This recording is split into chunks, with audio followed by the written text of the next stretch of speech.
OpenAI to buy AI device startup from Apple's Jony for $6.5 billion. It's funny, in this entire AI battle, I've never been a Sam Altman fanboy until now. The first thing he does is he launches a product that competes directly with Perplexity, tries to take over search, and declares war against Google in search. Next thing he does is he goes and gets Jony Ive and says, okay, now I'm gonna start building devices. VO3 grand slam home run. The future of media is going to completely flip, where it's on demand. Like, this is what I want to see created on the fly for me. Curious as to how people are going to use it at a personal level. But will I really use it to generate my own entertainment? Hollywood is decimated. I think continue to exist in 2 or 3 years from now. Now that's a moonshot, ladies and gentlemen. Hey everybody, welcome to Moonshots. I'm here with my moonshot mates, Dave Blundin and Salim Ismail, and this is an episode of WTF Just Happened in Tech. It's been a big week, guys, a big week on announcements, in particular with Google I.O. and our friends over at Anthropic. Dave, where are you today? I'm in beautiful Wakefield, 10 miles north of MIT. Actually, this is a company I founded right after DataSage. Manages $2 trillion of...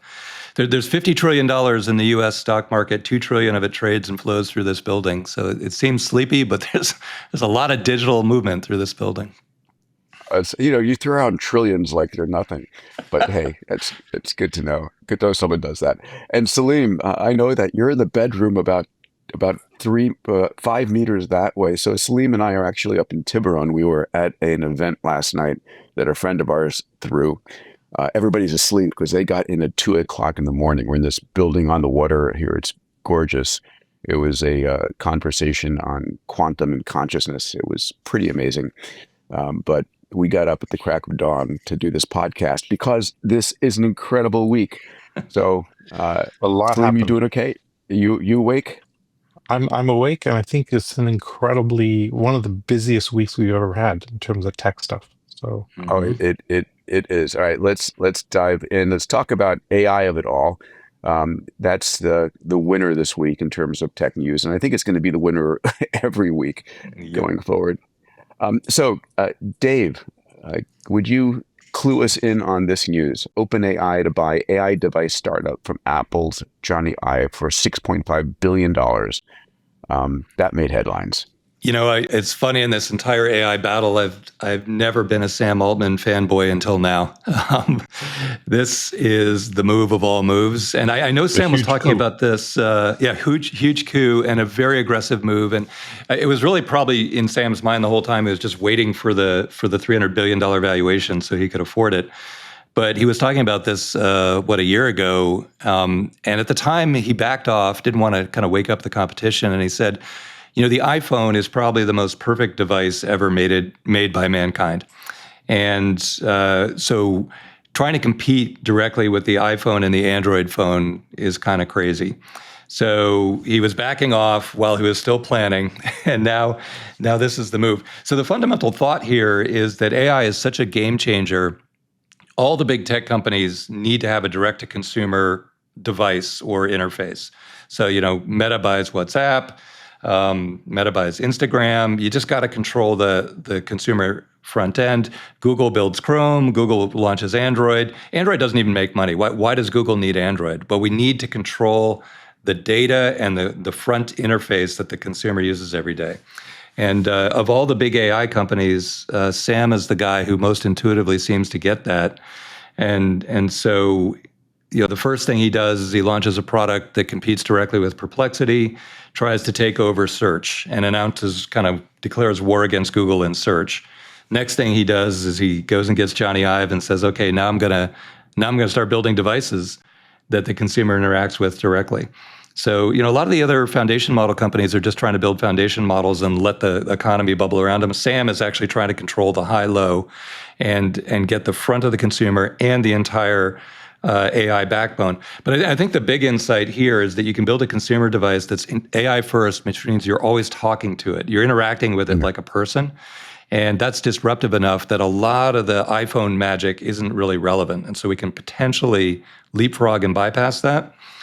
Then, to spend $6.5 billion on a no revenue idea but you're getting the guy and the team.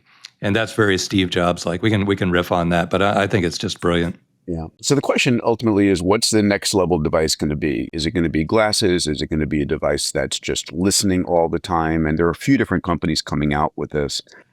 Salim, you were going to say? Yeah, I mean, this I think gets us straight to that Jarvis thing of an agent from your perspective, always looking at the world and listening and making sense of the world. So I think this is a huge step. As you said, Dave, very, very ballsy, and I love it. Mm-hmm. Yeah, actually, it was very similar. Google, they spent $3 billion on character AI specifically to get Noam Shazir back. So it's another case where you're willing to write a 9-figure check for fundamentally a single human being, but that person's going to bring a team with them, and they're going to bring that kind of Steve Jobs magic with them. But these price tags are completely unprecedented. But then the upside on a win is also orders of magnitude bigger than ever before. So it's actually very rational. Yeah. Well, can't wait to see what comes up next. One of the questions, of course, we're going to have probably a whole slew of AI devices listening to your conversations all the time. And I think it's going to get socially accepted eventually. But in the beginning, as you step into and you're having a conversation with your friend and you notice that they're wearing a pendant or something on their head or something on their wrist that's listening. And the question becomes, are you okay with every conversation you're having being recorded? Because that's where we're heading. That's where we're heading. I think this actually, that podcast we had just a couple of days ago with Anish is directly related to this too. Anish was pointing out that there are huge swaths of demographics, including older people, including just huge swaths of different countries that have completely missed the iPhone, Android phone revolution. And the AI interface, the voice interface that's super empathetic, opens it up. And so, it's not like you have to stop everyone from using their iPhones tomorrow. What you need to do is open up whole new territories of users that were largely overlooked before. So I think this is likely to penetrate very quickly that way. And yeah, it'll be like a lightweight, easy to use, probably dirt cheap device that you're just talking to that has an agent as the core doing everything you just ask it to do. Yeah, it's the lurking that's going to be interesting, right? Where, you don't know. Remember when Google came out with Google Glass and they were wearing them to bars and people said, they gave them the term glass holes and stuff. Getting beat up. Yeah. So it's going to be fascinating. We're about to see social norms of interactions with human to human with AI there begin to get defined very quickly. Look, it started already. Every time I have a Zoom meeting now with a few people, all their AI show up before they do. Right? The AIs don't. And you have to go, wait, we're trying to have a confidential meeting here, and then we have to turn them all off and stuff. It's actually, the shift is happening. You're right. We could riff on that for a sec, but the regulatory, there's no regulation, basically. The regulators are completely asleep at the wheel. But if you look at TCPA and you can't tap phone lines, and there's very good reasons for that. But all of that is now moving to digital where there are no laws whatsoever. But you notice when Zoom calls started having AI spies on them, they announce themselves. That's all. Like now they just listen and you don't even know they're there. And the same with consumer phone calls. A lot of our companies have either sales or customer support over the phone is moving to AI voices at an incredible rate. It's using every GPU on the planet, by the way. It works incredibly well. It's far better than a human call operator. But most of them don't tell you they're AI. And there's no regulation that says you have to tell you. And so a lot of the times I'm listening to the calls, the consumer, about 10, 20% of the time they're aware they're talking to AI. The rest of the time they're not. But that's amazing. I mean, that's, kudos to the designers there. I mean, that's extraordinary. And it's just going to get better and better. Every week, I study the 10 major tech metatrends that will transform industries over the decade ahead. I covered trends ranging from humanoid robots, AGI, quantum computing, transport, energy, longevity, and more. No fluff, only the important stuff that matters, that impacts our lives and our careers. If you want me to share these with you, I write a newsletter twice a week, sending it out as a short 2-minute read via email. And if you want to discover the most important metatrends 10 years before anyone else, these reports are for you. Readers include founders and CEOs from the world's most disruptive companies, and entrepreneurs building the world's most disruptive companies. It's not for you if you don't want to be informed of what's coming, why it matters, and how you can benefit from it. To subscribe for free, go to Demandis.com/metatrends. That's Demandis.com/metatrends to gain access to trends 10 plus years before anyone else. All right, let's move on. We have a lot to talk about here. So the bottom line, sort of Google stole the week, at least for a little bit. Dave, do you want to just outline what we're seeing here? This is a slide titled Gemini leads across all models, and we're talking about Gemini versus GPT 3045, DeepSeek, Grok, everything. Yeah, this is the Empire Strikes Back right here. So OpenAI has stolen the audience, the user base, and then AI primacy. XAI claimed it back in February very briefly. Then Google came roaring back, OpenAI came roaring back with new models. And then that woke up Google. Google's coming in, and this is the Empire Strikes Back. Okay, we have had this in the lab. We didn't know exactly how to announce it or when to announce it, but now that the competitive pressure's on, we're going completely to the wall here. This is the best of everything we've got, and we're going to roll it all out this week. And here you go. And it is mind-blowing. So they're claiming the number one spot in every single category. Just read the categories across. Yeah. Well, yeah, so the one that caught everyone's imagination, well, overall, obviously, image generation, hard prompts. Hard prompts is, difficult questions. I guess that's pretty obvious. Coding and math, they claimed number one on that for all of a few hours. Math they still own. Creative writing, same as people doing their English papers. Long queries. So they've actually had dominance in super long context windows for quite a while. They just didn't tell the world about it. And this is exactly, Peter, what you were saying a couple of weeks ago. Big companies have a real struggle with innovators' dilemma. And so even though this has been in the lab, Demis Hassabis and the team have been working on it for a long time. They've had it, but they were so worried about how to roll it out and whether there'd be consumer backlash. But now under competitive pressure, it's unleashed. I mean, this is Google over and over again. I mean, Google had Transformers first. It did all the fundamental work. It basically had the equivalent of GPT, but decided not to do, what everybody said, don't do this. Don't put AI out in the open web. Don't make it accessible to everybody. Don't let it self-referentially program itself. And of course, once it was released into the ether, Gemini or Google had to come back and demonstrate themselves.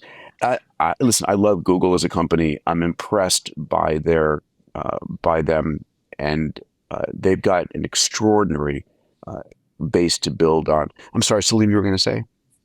No, a few days ago, I generated an image of a Gutenberg printing press, and I said, give me a photograph of it.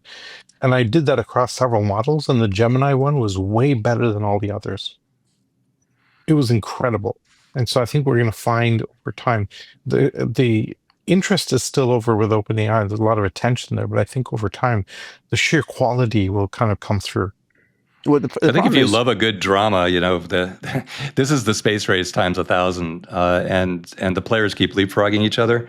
And you'll see later, that Google's kind of ace in the hole is that it has hardware control, hardware design control. So you go from algorithm all the way down to chip design with the TPU V7s. Nobody else has that. But the other guys have other competitive weapons we can talk about later in the pod too. So don't expect that this is the end. In fact, I've seen game over said now about 20 times. Every time someone leapfrogs someone else, it's definitely not game over. It's game just beginning. So if you like a good drama, this is just the next act. And we'll see that in a second. And if they've ever wondered, is this field accelerating? It is massively accelerating, and it's the competitive pressures between these companies. It's no longer between countries. It's between a set of individual companies that are just trying to outdo each other. The challenge is that ChatGPT, i.e. OpenAI, captured the mindset of the world as a first mover advantage. Kids throughout elementary through high school and college, the average mom and dad out there, they're all using ChatGPT, and it's reflected in the revenues that OpenAI have. Gemini really needs to catch up, because I don't care how good you are, if your product is not being used, you're in trouble. This is an interesting thing to watch, just because throughout history, even though we kind of talk about first mover advantage, it's never been the first mover that made the big bucks, right? Google wasn't the first search engine. Facebook wasn't the first social network. OpenAI has leads. It remains to be seen. It might actually be a completely new competitor that completely changes the game for everybody. Oh, it will be. It will be. I mean, there's no question about it. So here, this chart that we're showing, if you're watching this on YouTube, is Google as number one across the board. But then how many hours later, Dave, did we get this chart? And Anthropic introduces Claude 4.0. Yeah. So amazing little 24 hours there. So Sundar gets on stage, talks about something we'll look at in a minute, which, you can use just basically all AI all the time and not use regular Google search. We'll see it in a second. Google stock goes way down. Then next day, they come out with VO3 with a whole bunch of just mind-blowing AI, number one benchmark stock goes up 7%, just in reaction to that. So everybody's like, what is going on here? There's so much chaos.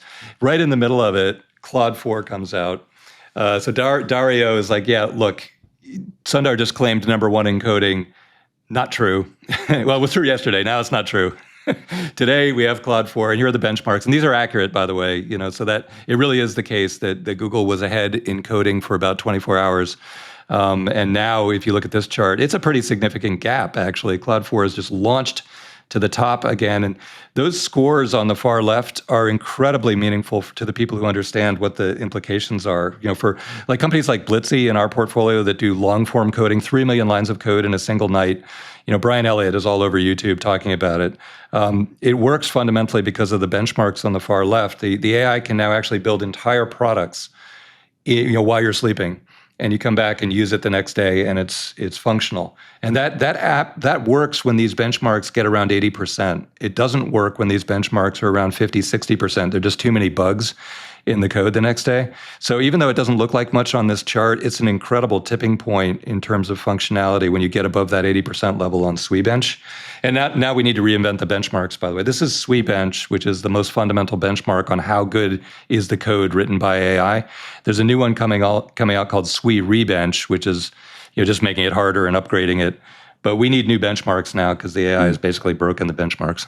When Ray talks about the singularity, that point after which you can't predict what's coming next, that's what you're seeing here, right? You're seeing literally a drop the mic moment over and over again, being leapfrogging everybody else, and it's awe-inspiring.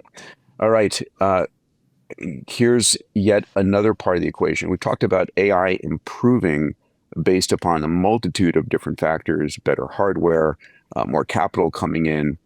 And this one is really improvements in algorithmic improvements. And the prediction here is we're going to see, a 10x to 100x improvement algorithms. Salim or Dave, want to comment on this?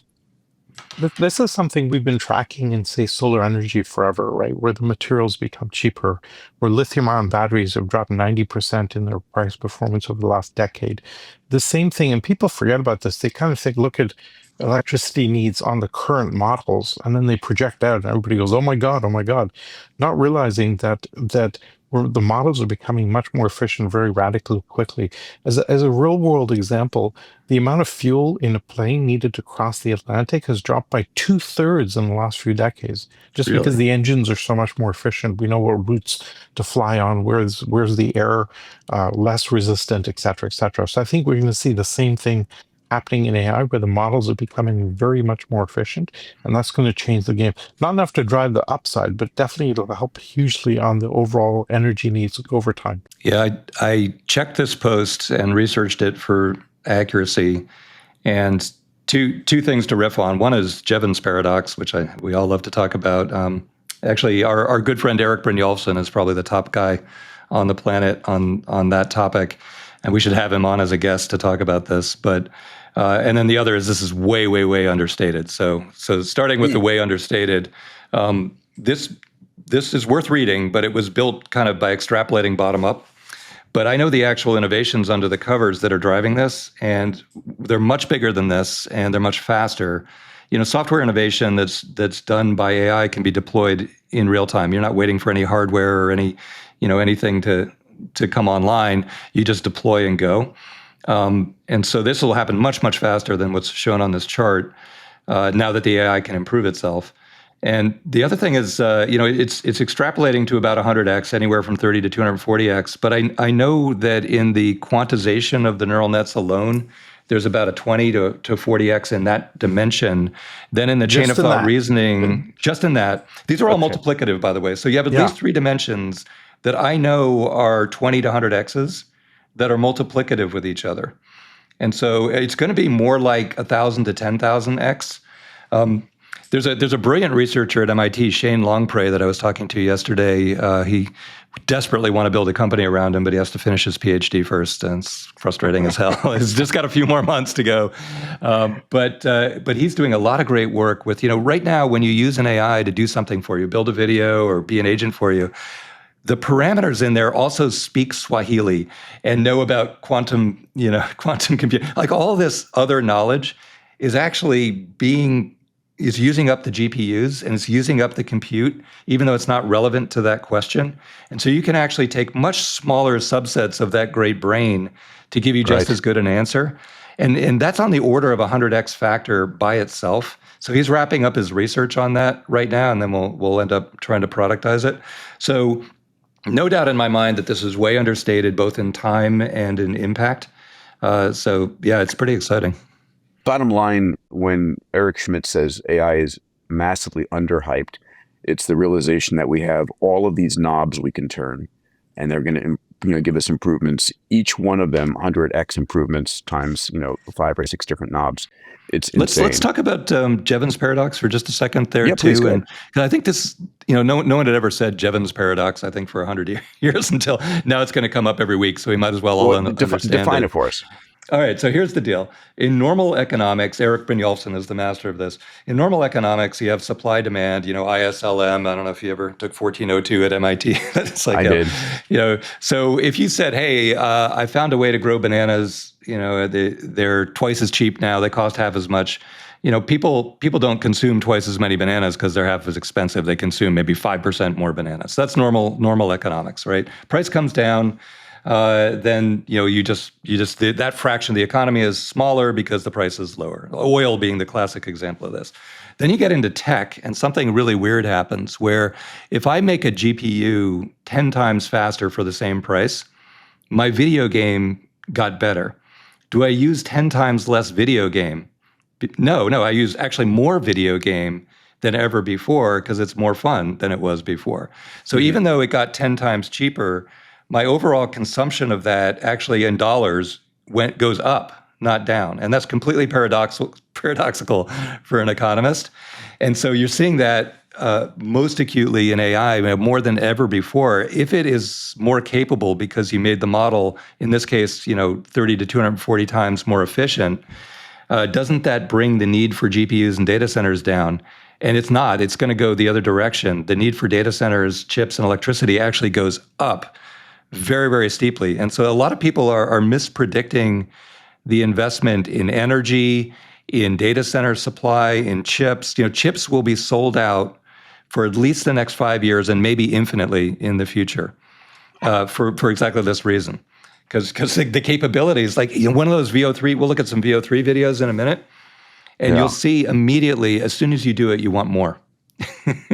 Every time the capability gets better, you want more. You realize it's going to reinvent entire industries. I mean, not just give you a new tool, it's reinventing entire industries. Everyone, as you know, earlier this year, I was on stage at the Abundance Summit with some incredible individuals: Cathie Wood, Mo Gadot, Vinod Khosla, Brett Adcock, and many other amazing tech CEOs. I'm always asked, hey, Peter, where can I see the summit? Well, I'm finally releasing all the talks. You can access my conversation with Cathie Wood and Mo Gadot for free at diamandis.com/summit. That's the talk with Cathie Wood and Mo Gadot for free at diamandis.com/summit. Enjoy. I'll ask my team to put the links in the show notes below.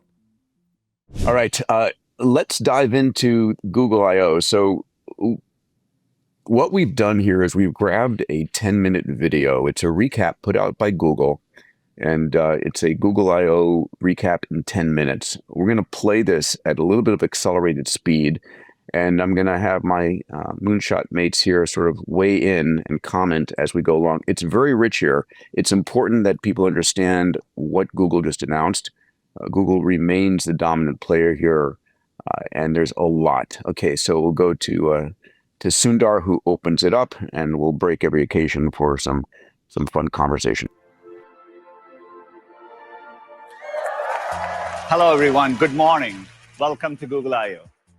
We want to get our best models into your hands and our products ASAP. I'm particularly excited about the rapid model progress. And today, Gemini 2.5 Pro sweeps the LM Arena leaderboard in all categories. It's getting a lot of love across the top coding platforms, thanks to all of you. Gemini 2.5 Pro is our most intelligent model ever. And now that it incorporates LearnLM, our family of models built with educational experts, 2.5 Pro is also the leading model for learning. All right. So, one of the things we've talked about a lot is using this to re-educate the planet. And I think that we're going to see a massive disruption in education across every field. One of the challenges we're going to have is whether the educational field is going to accept this. I don't know how you guys feel about this, but teachers' unions are going to have to get on the game here, and we're going to start to see, do I put my kid in school because they're using old style, or do I use AI to educate my kids? Thoughts? Well, yeah, one high-level thought on that is Demis Hassabis is going to push this agenda. He's taking the high ground. It's really interesting to watch Google now decide, look, our Nobel Prize-winning brilliant guy, we're going to put him on stage and make him a centerpiece. And he rises to the occasion incredibly well. But he can't compete with Sam Altman in the use cases that are going to propagate, at light speed, which is, virtual friends, creating your own internal copyright violating versions of movies, all that stuff. He can't touch that because he's a Nobel Prize winner. He's going after saving hundreds of millions of lives with biotech innovations, because he's the AlphaFold guy, which everybody, so he has to take this incredible high moral high ground.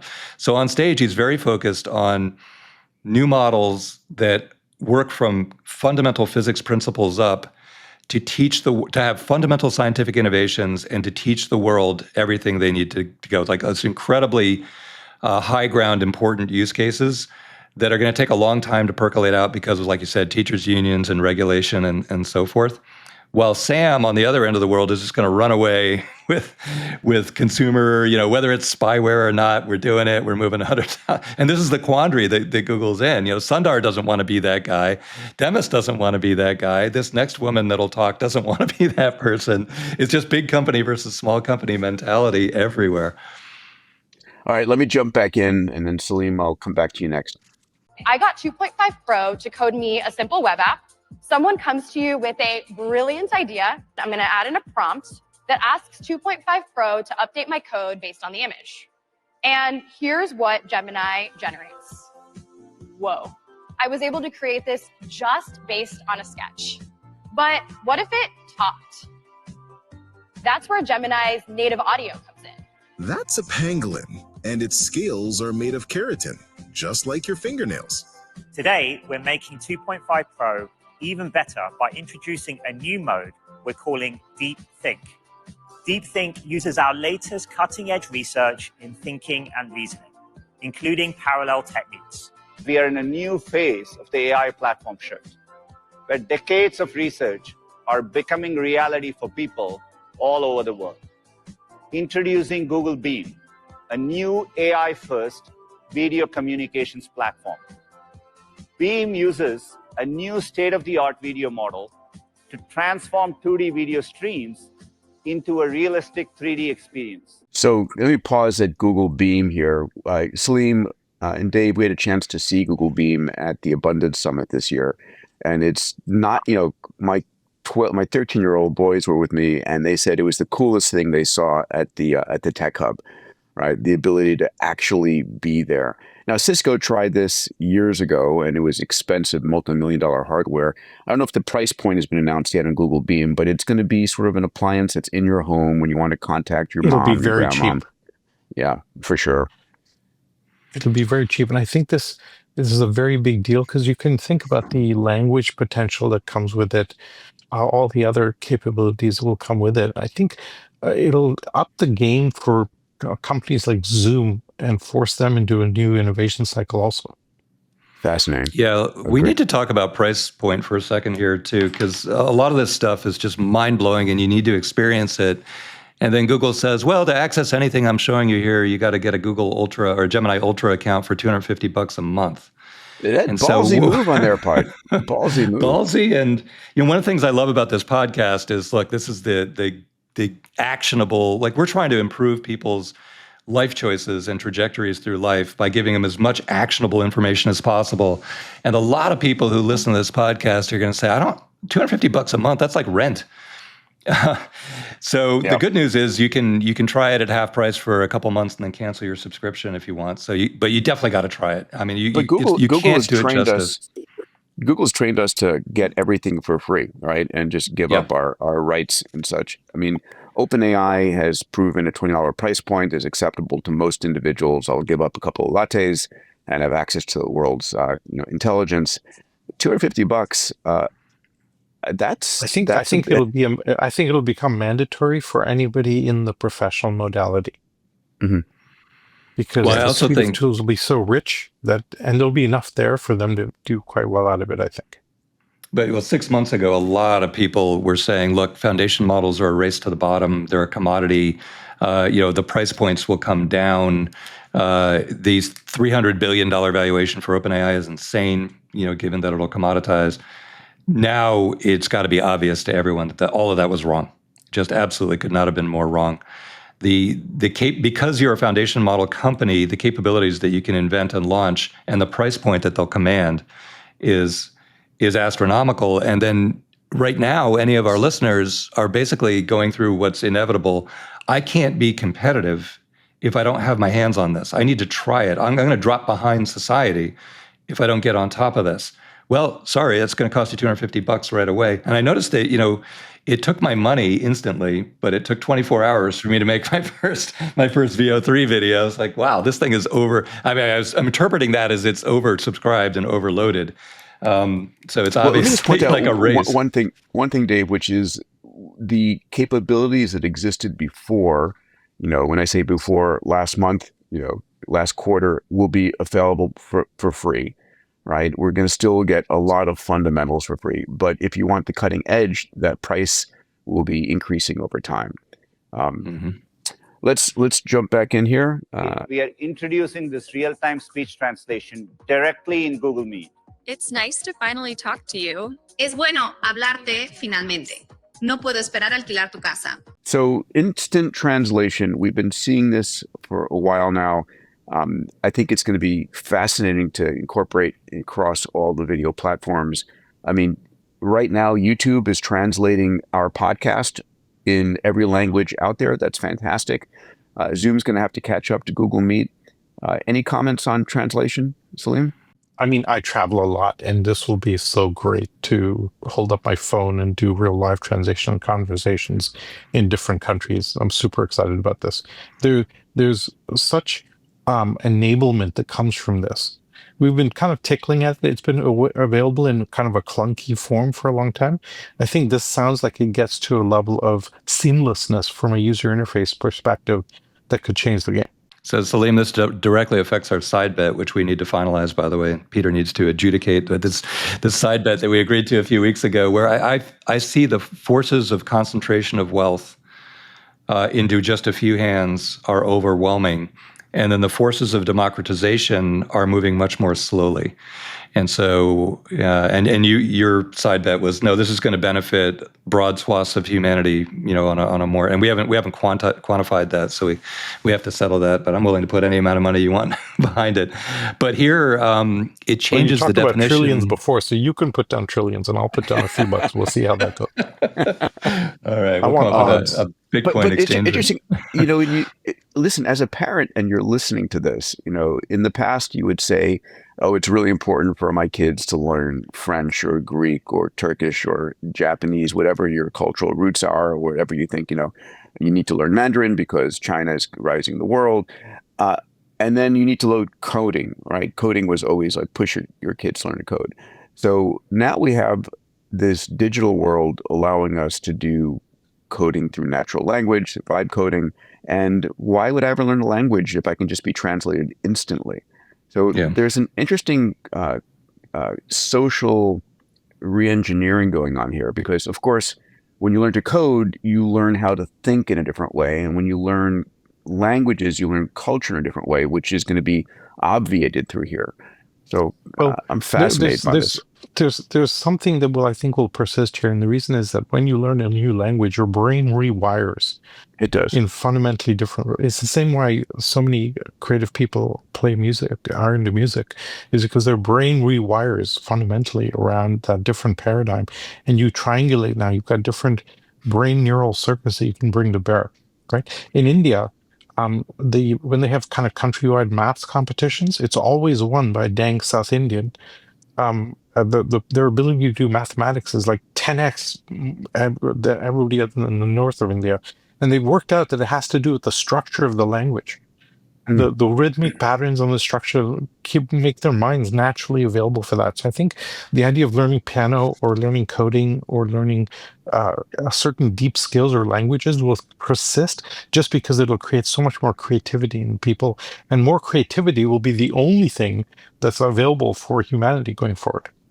Well, the reason I think this affects our side bet, Salim, is because there's latent talent all over the world, and it's usually locked up behind language barriers. And now that the translation is real time, but it also keeps your voice intonation, so your natural voice, you can actually make a real friend in a different country where you don't have a common language. And I think that's new in the world. We don't know where it's going to go exactly, but all of our successful startups are dominated by this theme of best friends grinding it out, working 24/7. Oh my God, that's something. brilliant, Dave. I mean, our ability now to find, there's so much talent in Pakistan, in India, in parts of Southeast Asia that are locked up and don't have access to our capital markets. You can imagine we have Link Studios as part of Link Exponential Ventures. They're on the campus of MIT or adjacent to it, and we're opening up abundant studios here in LA. You can imagine tapping into that deep bench and having natural conversations like we have with our buddies down the street. So can we just say that I won the bet right now? We can. I'm jumping back into Google I/O. We got a lot to cover here. Okay. Our research prototype, Project Mariner. It's an agent that can interact with the web and get stuff done. We released it as an early research prototype in December, and we have made a lot of progress since. And we are starting to bring agentic capabilities to Chrome, Search, and the Gemini app. Let me show you what we are excited about. We call it agent mode. Say you want to find an apartment for you and 2 roommates in Austin. You've each got a budget of $1,200 a month. You want a washer dryer or at least a laundromat nearby. Using agent mode, the Gemini app goes to work behind the scenes. You might be familiar with our AI-powered smart reply features. Now imagine if those responses could sound like you. That's the idea behind personalized smart replies. With your permission, Gemini models can use relevant context across your Google apps in a way that is private, transparent, and fully under your control. Let's say my friend wrote to me looking for advice. He's taking a road trip to Utah, and he remembers I did this trip before. Gemini can do almost all the work for me, looking up my notes in Drive, scanning past emails for reservations. Gemini matches my typical greetings from past emails, captures my tone, style, and favorite word choices, and then it automatically generates a reply. Wow. Just wow. So let's have agent mode there and Google's ability to personalize in a very deep and meaningful fashion. I'm blown away. I mean, no, listen, the result, the fact of the matter is their goal is to get everybody to switch over from iPhones to Android and from Outlook to all of Google's suite. Um, and it's getting compelling. I mean, it's going to be to a point where I want that and I'm willing, this cost of switching platforms is huge. And if Google's able to provide enough eye candy and enough cognitive candy to get me to switch, that's a big deal. The use case they demo is just so funny to me because Sundar's like, hey, suppose I want to go to Utah and I want to rent a bike. Like, come on, man. We already did this week here at Vestmark is we took that same A to A, agent to agent, and MCP capability, and we moved it inside our firewall, and it now opens inbound emails in Outlook with trade requests. Then the AI will read the trade request, automatically trade the account. We're talking about trillions of dollars here, generate the trade file automatically, and then route it out. And so, we're already using that exact capability in a much higher leverage use case, but completely built the artificial operator. The financial services industry spends about $100 billion a year on back office operations related to these activities. And when we sample them, every single one of them is possible to do with AI now, if you're willing to connect it to sensitive information, financial accounts, and you find a way to put it behind your firewall. And so they just rolled that out here this week. And it's such a huge unlock. But, when you get on the stage like this, you got to talk about something like, hey, I'm renting a bike. And okay. Well, and why does Sundar sound like an AI? I mean... Well, his name is Pitch AI. It is Pitch AI. So that's why they chose him, I think, to be CEO. Oh, no. It's terrible. But Sundar he's in the maelstrom, right? And he's got Sergey and Larry looking over his shoulders. He's got the innovator's dilemma again. Their entire revenue base has been Google search, not entire revenue base. 2/3 of their revenues. They've got YouTube, which is incredible. They've got Waymo. They've got a whole slew of other. But switching things over, and we'll see this in a minute. Switching this over away from search. They have to do this in order to continue to survive and grow. Any comment on the agent element, Salim, or the personalization? Does it feel weird? Does it feel weird to have the AI searching all your emails and responding on your behalf? I mean, I find that incredible. The responding on our behalf is a little creepy and a little unnerving, right? Because you don't know what it's going to say, et cetera, et cetera. I think it's just one of these things. We'll just get used to it, and it'll become routine fairly quickly. The initial emotional reaction will be there for people. I think the potential is much, much bigger here on the business side than on the personal side. The B2B implications of this type of stuff are off the hook for customer service responses and all sorts of things. So I think we'll see a lot more agentic AI stuff at the enterprise level than at the personal level. Yeah. All right, let me continue. So much to talk about. Go ahead. Come on. This is rich. We could spend days on this stuff, but I want to, if you say you want to hear it. On the consumer side, everybody worries about privacy, but then they roll out functionality that you just absolutely have to have, and you have no choice. So you always check the box. How many times a day do you push the accept button? You don't even know what you just accepted. I mean, privacy is long since dead. I mean, come on. I mean, people want privacy, but your Alexa is listening, your Siri is listening, everything is listening all the time. Privacy is a great thing to desire, and I don't accept that it's true. Well, this is why the truly brilliant Demis Hassabis types and Mark Pincus, our friend, they need to get involved in regulatory, which, probably the last thing they thought when they were born, when they were, a kid growing up, is that they'd get involved in regulation. But at the rate these capabilities are coming out, if people like that don't get involved in regulation, and I mentioned those guys in particular because they're genuinely concerned and they really want a functional, non-dystopian future. And we have to use AI as a tool in creating the regulation on AI. There's no other way it's going to keep up. So it's heartwarming that people like Demis are at the top of the stack because they're just incredibly humanist, good-natured people. Yeah. So that's encouraging. On the government side, this is a Rubicon we crossed a long time ago. Like in the U.S., there is no right to privacy anymore. It's been totally dissolved. right? And you're going to give The best framing I've seen for this is consider you're living in a global airport, right? Like in an airport, you know you're being surveilled and your rights can be taken away at any time. And that's essentially transmitting now down to every aspect of life in every country. Yeah, but no, it's you're going to dead be right. so convenient to give your AI access to your conversations and your emails. It's going to make the world automagical for you that turning that off will be like turning off half of your It will be. cognitive capacity. Again, I Yeah. think, remember, Peter, like 10 years ago at Singularity, we played that video of Mark Zuckerberg. It was an Onion clip of Mark Zuckerberg, and they said, wow, that was the best CIA agent ever. He got the whole world to just tell us where they were. We don't even need spies anymore because everybody just tells us where they are. So Mark Zuckerberg, here's an award for greatest CIA agent in history. I think this is where we've been going down this road for a long time, and I don't think there's any going back from it. Yeah. Well, I had meetings with two of the biggest insurance companies, top Fortune 50s, earlier this week. And I said, look, you guys, how are you going to act on this? You need to act on it like tomorrow. And one of them wants to use AI to do their quarterly closing. So you can't talk about, like, it's a public company, so there's nothing more sensitive in the world than your quarterly closing data.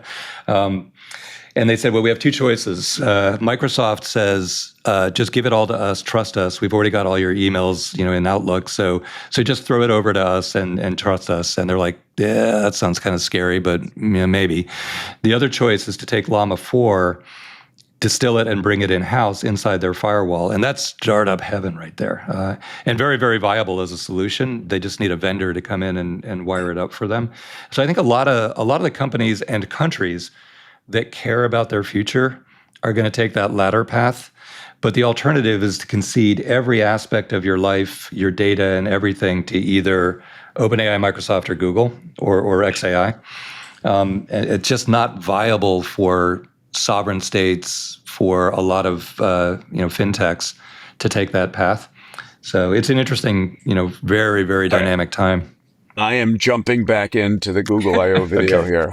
All right. Let's do it. Gemini Flash is our most efficient workhorse model. The new Flash is better in nearly every dimension, improving across key benchmarks for reasoning, code, and long context. Flash will be generally available in early June, with Pro soon after. Gemini Diffusion is a state-of-the-art experimental text diffusion model that leverages this parallel generation to achieve extremely low latency. The version of Gemini Diffusion we're releasing today generates 5 times faster than our fastest model so far.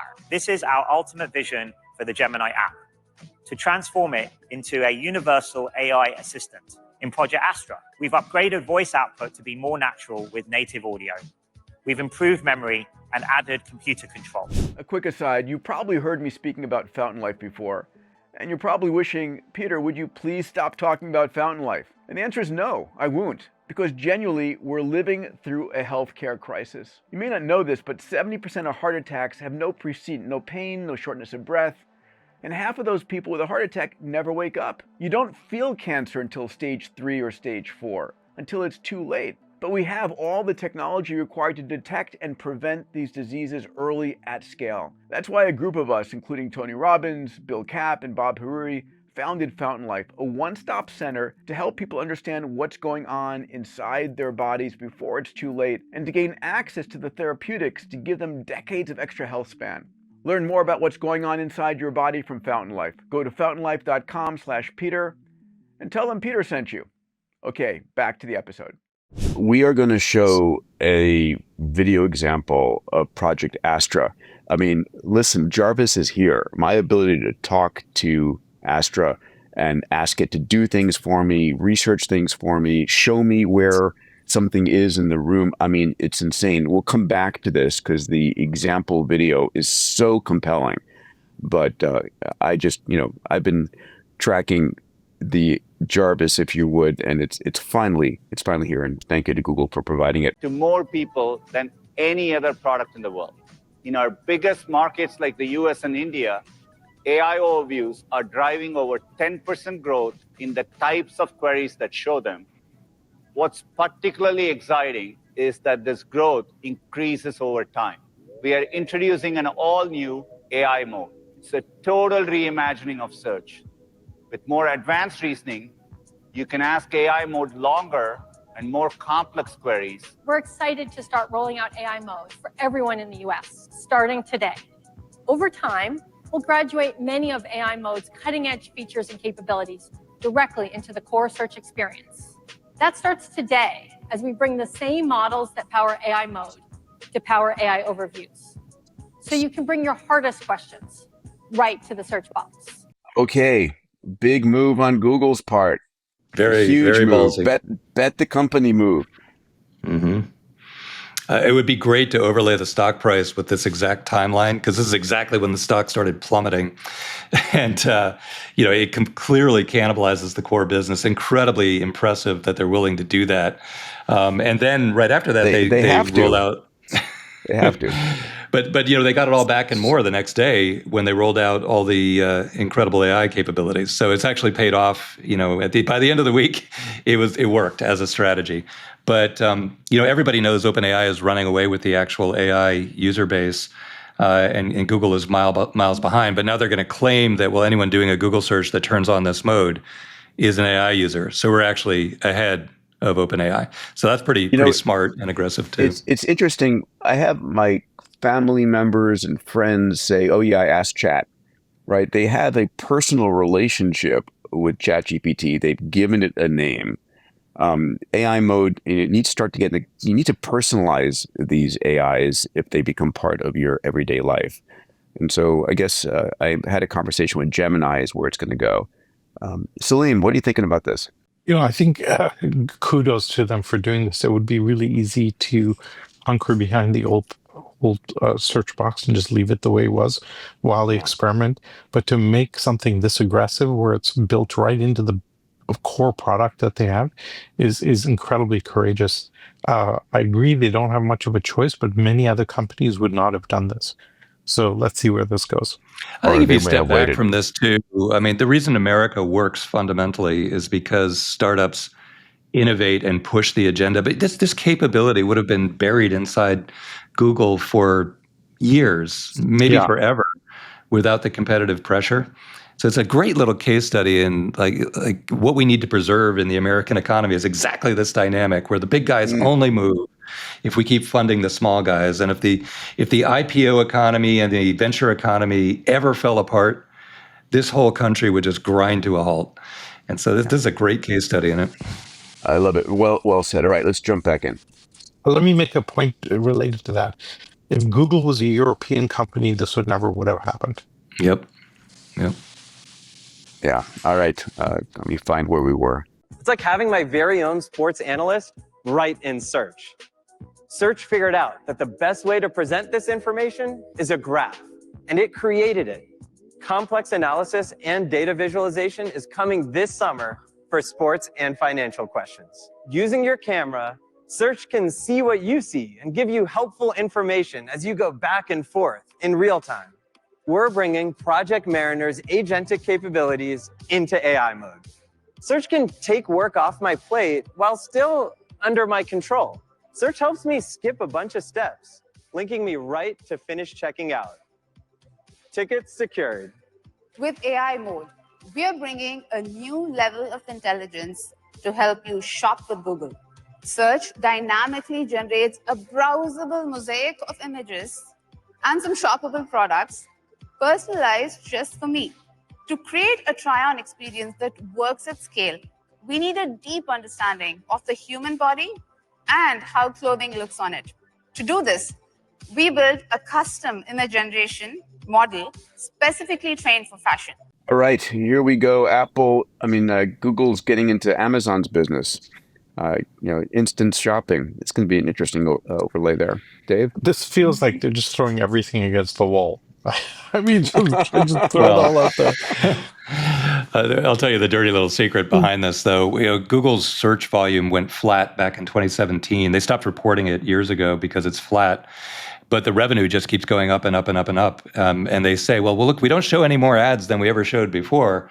But what they actually do is they took all the ads off the low-value searches, so baseball scores being a great example, and they amped up the ads like crazy on the topics that drive all the revenue. So that's auto insurance, mortgage, jobs, travel, just one or two other categories drive all the revenue. So now as they roll this out, notice the examples they give are baseball scores. There's no revenue there anyway, so move that over to AI. And then the other one is shopping, where they got crushed by Amazon. Something like 60 or 70% of all shoppable product search, you go straight to Amazon. You don't even start on Google. And so they're not winning that war anyway. So they're basically going to claim AI supremacy and try and move only the categories that are low click-through rate revenue over. And they're very good at optimizing that balance internally. So this is their way of trying not to cannibalize too much while claiming more users than OpenAI has. And, there's nothing. I think they're going to go after Amazon here on purchases, right? I mean, it's like if I'm in the AI mode with Gemini and I'm talking about things and it pops up and says, by the way, you can purchase it here. Seamless shopping in the middle of conversations or in the middle of doing research, having to ship over to Amazon. It's gonna be a invasion in Amazon's revenue engine. It's a great point. And actually in all of this PR war that's going, like Claude coming out right on top of this event and, everyone's jumping on each other, but Amazon is notably silent, even though they do have a ton going on inside AWS. And I know they're working on it. They have a plan for sure. They just don't seem to be fighting the PR war. Yeah. And then Apple's sort of just given up altogether. That is so scary. I mean, so weird. Yeah. It is so weird. All right, let's jump back in here. This is the future of Google search. A search that goes beyond information to intelligence. Our goal is to make Gemini the most personal, proactive, and powerful AI assistant. Gemini Live now includes camera and screen sharing. All of it is rolling out free of charge in the Gemini app on Android and iOS today. We're bringing our latest and most capable image generation model into the Gemini app. It's called Imagine 4. The images are richer, with more nuanced colors and fine-grained details. Today, I'm excited to announce our new state-of-the-art model, Veo 3. Veo 3 comes with native audio generation. That means that Veo 3 can generate sound effects, background sounds, and dialogue. They left behind a ball today. It bounced higher than I can jump. What manner of magic is that? This ocean, it's a force, a wild, untamed might. All right, Veo 3 Grand Slam home run. Mm-hmm. Oh my God, extraordinary. Dave, you started playing with it when you got your $250 account. How easy was it? Yeah. Oh my God, it's trivial. You got to get the account and just play with it. It's instantly mind-blowing. The integration of the audio, I think, really puts it over the top. But it's immediately obvious to you that the future of media is going to completely flip, where it's on demand. Like, this is what I want to see created on the fly for me. And as soon as, every time you do a Veo 3, it's clipped at 8 seconds, and you immediately want a full feature-length movie. And you're like, well, why can I only get 8 seconds? And the answer is there aren't enough GPUs on the planet. There's enough compute on the planet to meet the demand of everybody who wants this instantaneously.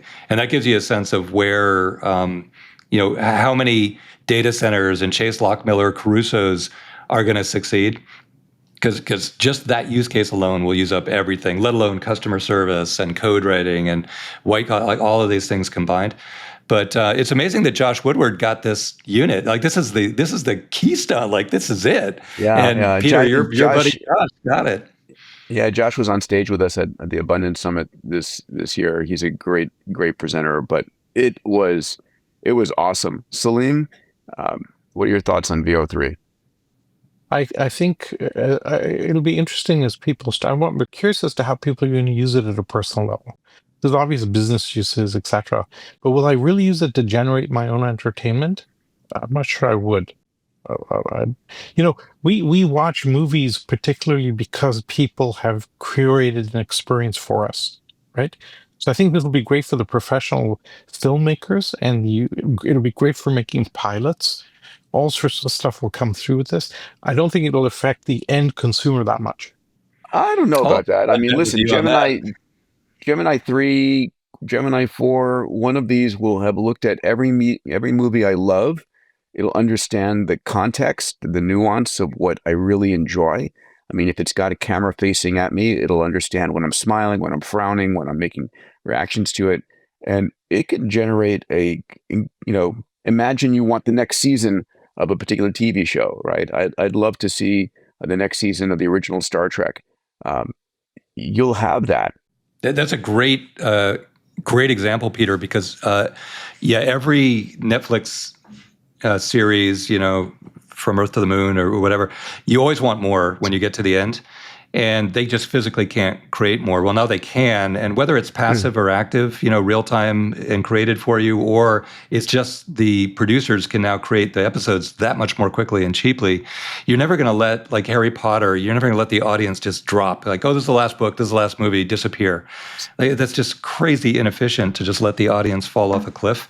So now that'll probably never happen again. Whether it's just because production costs are much, much lower or because people can create their own, either way, that trend will happen. But I'd love to side bet with you on this one too, Salim. I think that, the movie producers have always dwelled on this concept that people are fundamentally lazy. But I don't think that's true. I think that the medium, the passive medium, if you go into a dark theater on a sunny day in LA and you come out of that dark theater and it's sun's blaring, you feel like crap. You love the movie, but you feel like where am I? The ability now to keep the dialogue going, you can move around and keep it going, and you can guide it in the direction you want. That's going to be so compelling for people. I don't think the producers have mastered the new medium yet, but when they do, I think. I just Googled this, and it says what's the average shot time for a movie today? So a modern movie, the average shot length is between 2.5 to 6 seconds. In an action film, it's 2 to 3 seconds per shot.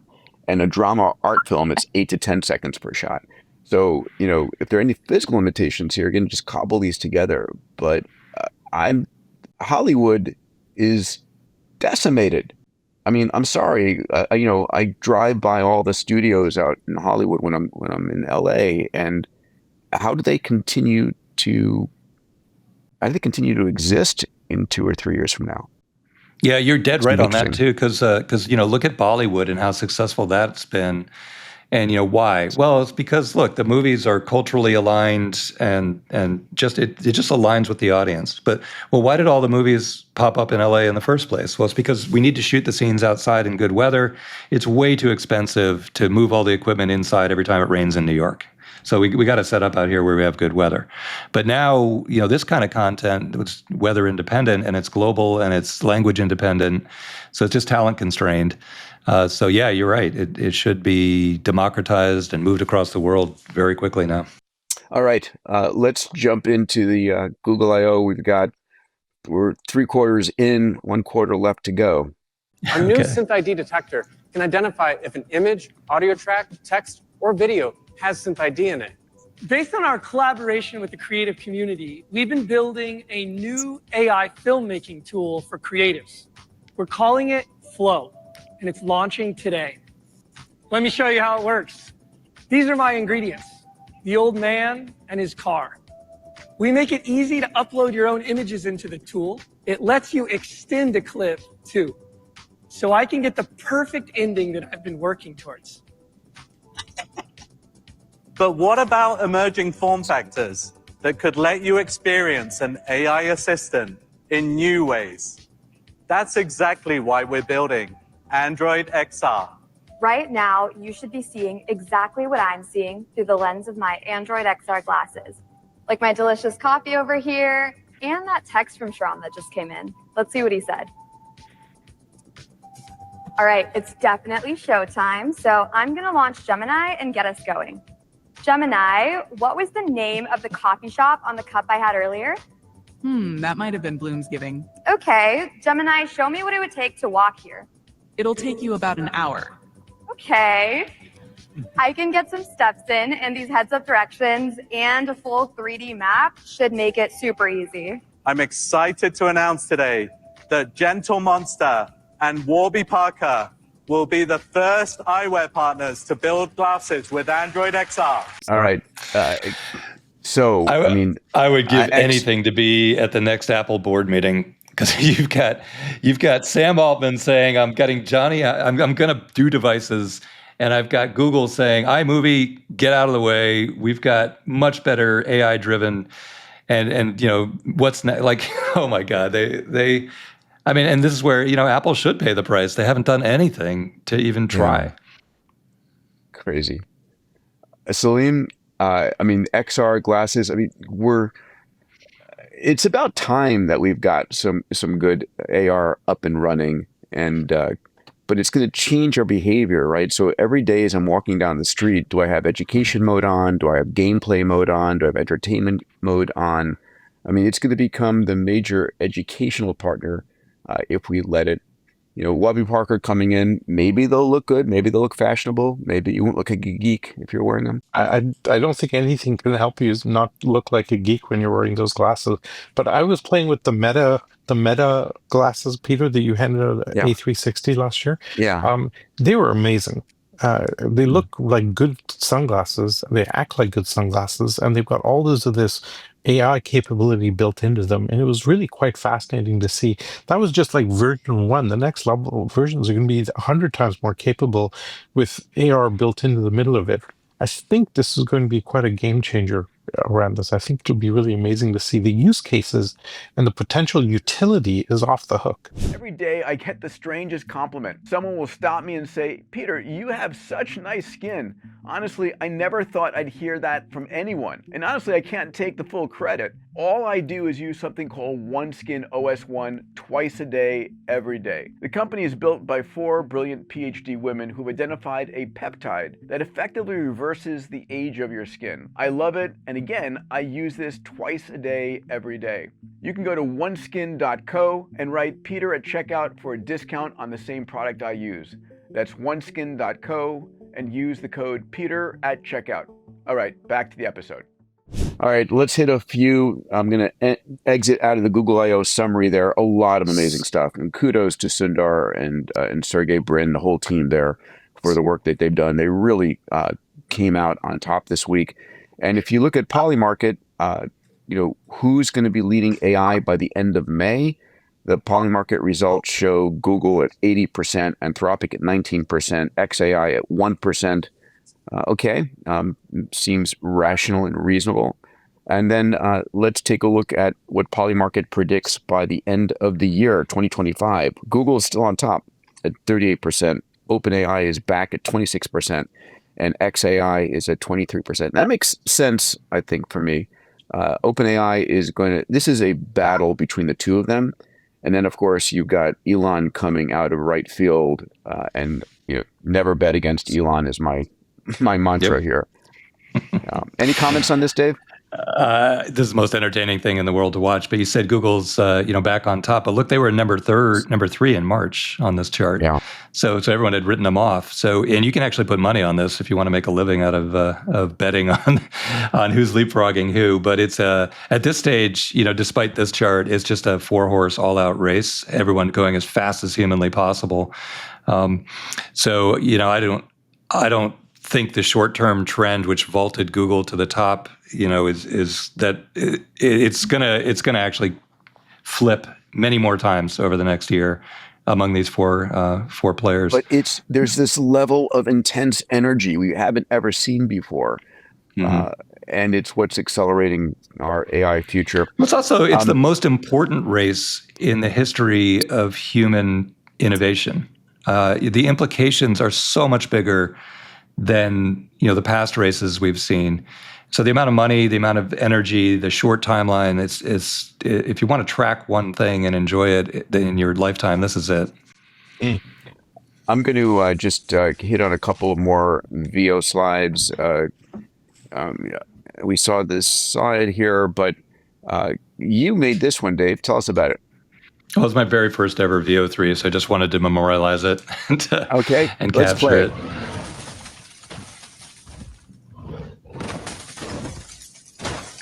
I don't know. What was your prompt? It's right there. Make me a video of data centers getting overrun by dinosaurs. I couldn't believe how good it was. No reprompting, no tuning. It's just, this is what it comes back with. But I had Chase Lockmiller and Crusoe and Project Stargate in the back of my mind because, Chase has become a celebrity overnight. More power to him. He's our fellow MIT alum. And Crusoe, he's the company building Stargate in Abilene, Texas. So I was watching the video of this insanely large amount of construction, the electricity, the pipes, the power generation, and now the chips are going to start coming in. And that's worth following just as a storyline by itself. Chase is a great, great guy. He'll be another kind of Mark Zuckerberg character for a long time to come. And we should I bring don't him know on why the I pod wanted here. dinosaurs to be overrunning it before it's even done, but it was just what was on my mind. All right, there's one more VO3 I need to show, and I find it fascinating. All of us, at evening TV, you see these pharmaceutical ads that are ridiculous, and they spend a lot of money on these ads. Well, this is an example of a pharmaceutical ad made for $500 instead of $500,000, and just take a quick listen to this one. I tried everything for my depression. Nothing worked. Every day felt heavy. I felt trapped. Then I tried Puppermin. Our prescription helps your body secrete a special pheromone that attracts puppies. So the movie, the commercial goes on, and it's hilarious. It's like, I mean, it's like that for me would be the equivalent of an ad campaign for something that makes your, never mind. I'm not going to go there. All right, that looked jaw-droppingly real. It did. All right, so this is my favorite. This is my favorite Google I/O piece, and this is for me the materialization of Jarvis. I want to play this. Look at this, and then let's talk about holy shit moments and how this is going to change our lives. Can you go on YouTube and find a video for how to fix that? Of course. I'm opening YouTube now.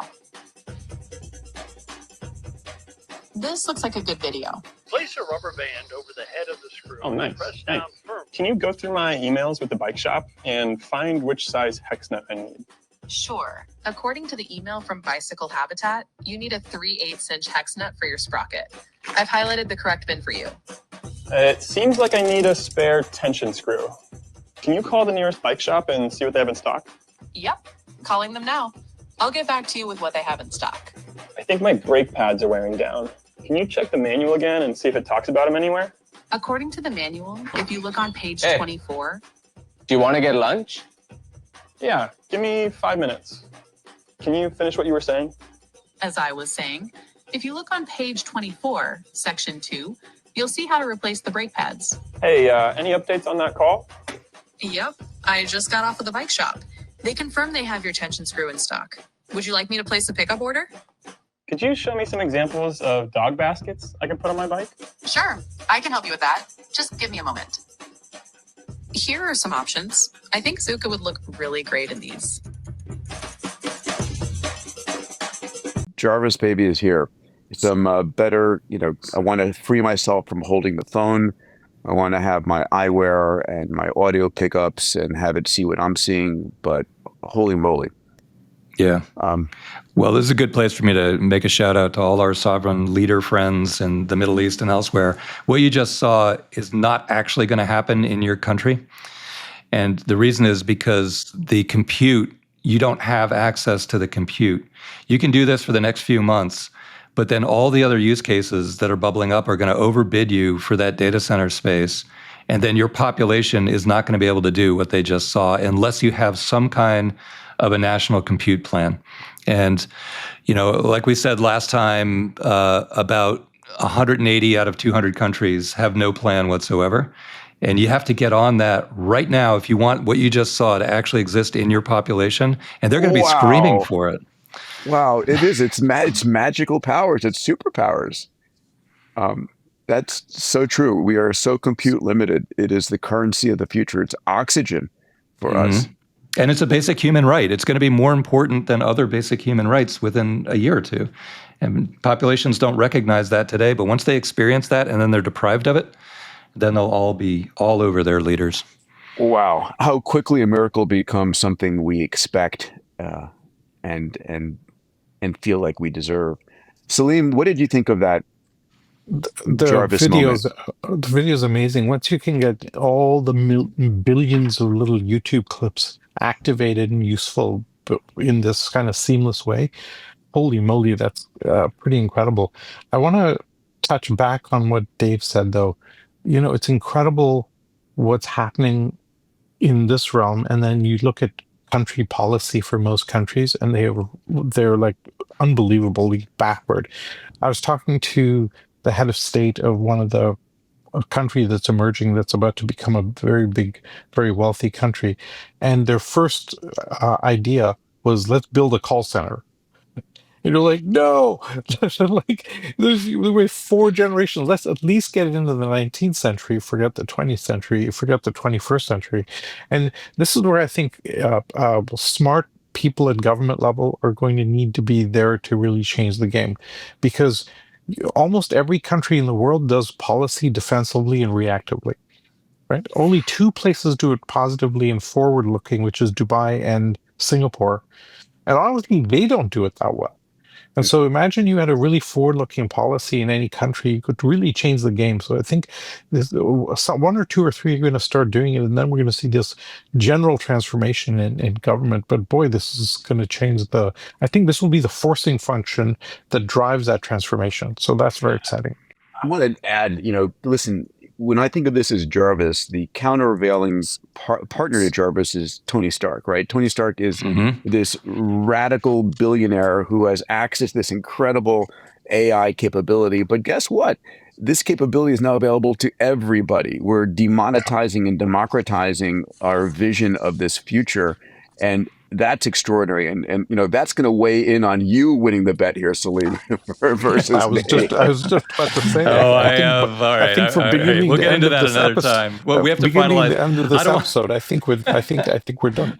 I don't want to give away too much of. All right, well, let's finalize the bet first, and then I'll tell you why I'm going to win. All right. But actually, Peter, I want to tell you, like we're in a between Salim in New York, me at MIT, and you in LA. We're booting up a new company right now that takes advantage of, you saw that synthetic ad is just as good as a real ad now. Yeah. But we ran some tests over at EverQuote using celebrity ads, and they work incredibly well.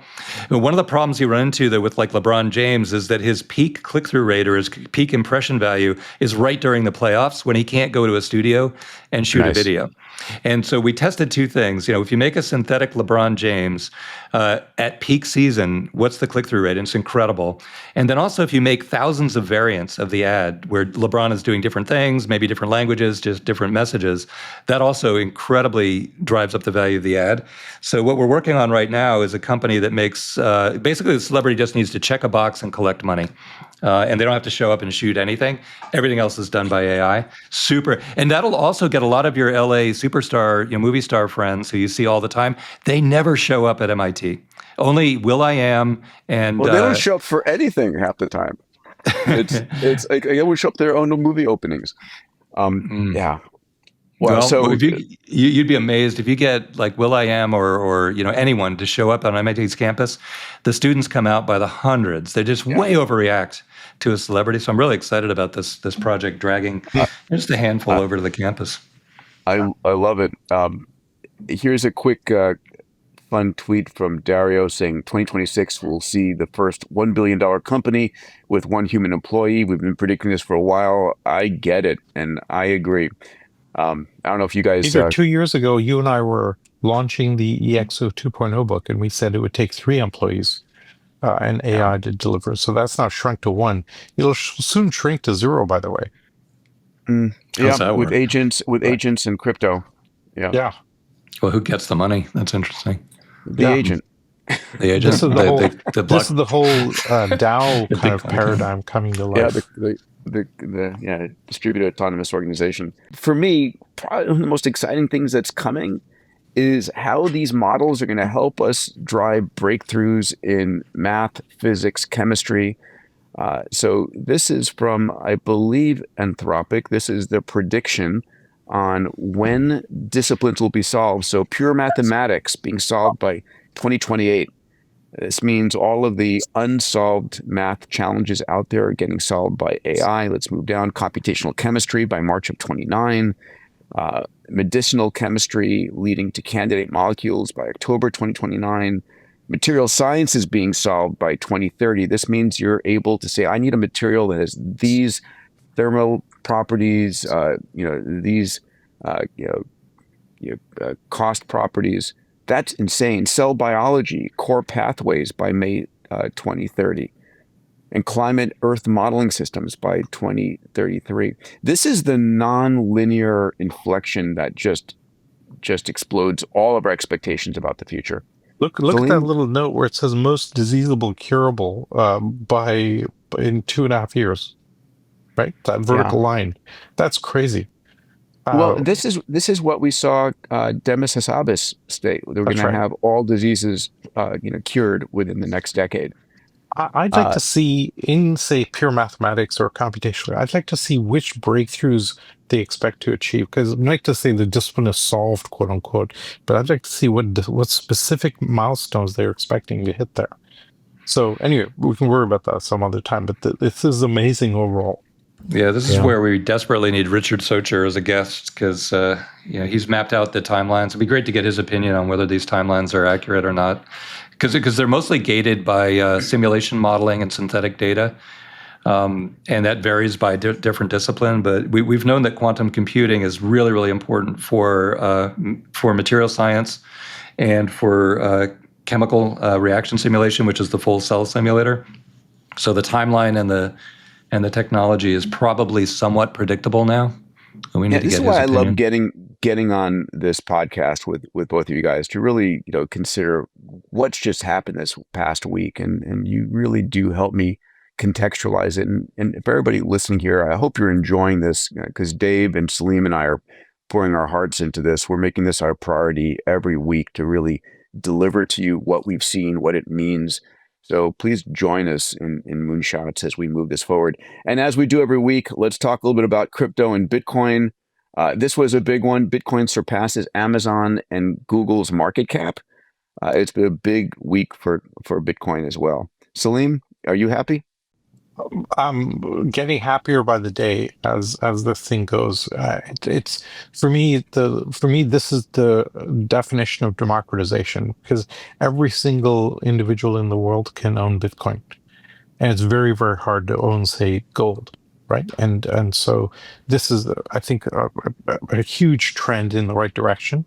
And we could have a whole dedicated episode just on the impact of this on fiat currencies. That might be with Jeff Booth as a guest, and just talk through what are the implications for how we've been doing things for 50 years with fiat currencies having enormous stress.